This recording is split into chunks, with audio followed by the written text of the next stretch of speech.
காசா அரசாங்கத்திலிருந்து Hamas போராளி குழு விலக தயாராக உள்ளதாக தெரிவிக்கப்பட்டுள்ளது. அரசாங்கத்தில் இருந்து முழுவதும் விலகி காசாவை மேம்படுத்த ஆக்கப்பூர்வமான மற்றும் நேர்மறையான முறையில் இயங்க உள்ளதாக ஹமாஸ் அரசியல் குழு உறுப்பினர் ஃபாசெம் நயீம் அறிவித்துள்ளார்.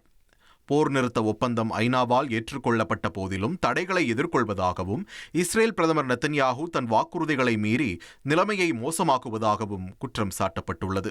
போர் நிறுத்தம் அறிவிக்கப்பட்டது முதல் காசா மீதான இஸ்ரேலிய தாக்குதல்களில் நூற்றுக்கணக்கானோர் கொல்லப்பட்டதுடன் அமெரிக்காவின் ஆதரவும் தான் இந்த பேரழிவிற்கு காரணம் என்று விமர்சிக்கப்பட்டுள்ளது. காசாவை நிர்வகிப்பதற்கு முழு அதிகாரம் கொண்ட ஒரு பாலஸ்தீனிய அமைப்பு நிறுவப்படுவதற்கும் அரசாங்கத்தில் இருந்து தாங்கள் முழுமையாக விலகுவதற்கும் ஹமாஸ் இயக்கம் கொண்டுள்ள உறுதிப்பாட்டை நயீம் வலியுறுத்தினார்.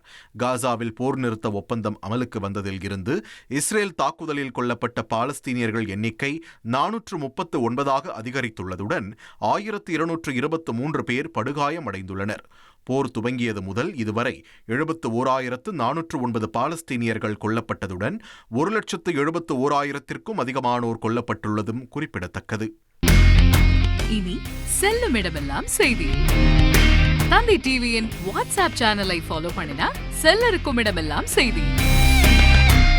இதோ QR கோட் இப்பவே ஸ்கேன் பண்ணுங்க, ஃபாலோ பண்ணுங்க.